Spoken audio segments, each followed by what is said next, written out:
અમે આજે અમારી શાળાનો નિર્ણય લાયા વગર ઘરે જઈએ નહીં. આજે અમારી શાળાનો નિર્ણય આવશે ત્યારે જ અમે અહીંથી છૂટા પડીશું. અમે હમણાં નારાયણ ઇન્ટરનેશનલમાં શિફ્ટ કરી દીધા છે. અમે હમણાં 8 મહિનાથી ત્યાં ભણીએ છીએ, પણ ત્યાં પાણીની વ્યવસ્થા કે કંઈ નથી. અમને અહીંયા જ અમને અહીંયા જ ભણવું છે. અમે લઈને આવ્યા છે કે અમારી શાળા ચાલુ કરો. અત્યાર સુધી અમારી મિટિંગોની અંદર અમે જે ગોળ ફેરવ્યા છે આ ટ્રસ્ટીઓને બધાએ થઈને એની રજૂઆત એના છે કે અમારા છોકરાઓને સ્કૂલ ક્યારે ચાલુ કરવાના છો તમે, જેની સાથે અમારે વાલી મંડળ છે, શિક્ષકો છે, વિદ્યાર્થીઓ છે, બધાનો સાથ લઈને અમે આગળ આવ્યા છે. અહીંયા જો આ લોકો ટ્રસ્ટીઓ અમારા એક નિર્ણય લેતા અમારા અનેક વિદ્યાર્થીઓનું જીવન બચી શકે છે અને અમારો અભ્યાસ પણ સારું રહી શકે છે. અમે કહીએ છીએ કે આ સ્કૂલને શરૂ થવું જોઈએ, કારણ કે અહીંયાથી 2000 બાળકો અહીંયા ભણે છે અને એ લોકોનું ભવિષ્ય જોખમમાં છે.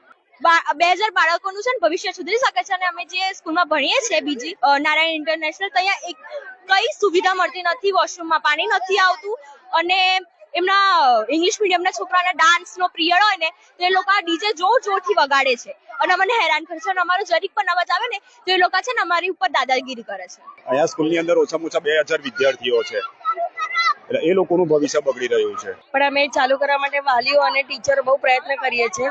અત્યારે ટેમ્પરરી સ્કૂલ પેલી બિલ્ડિંગમાં શિફ્ટ કરીએ છીએ, પણ છતાં તે વ્યવસ્થિત સુવિધા અમને મળતી નથી અને આ ટ્રસ્ટીઓને અંદર ને અંદર જે તણખા ચાલે છે એના લીધે આ સ્કૂલ પર અસર પડે છે.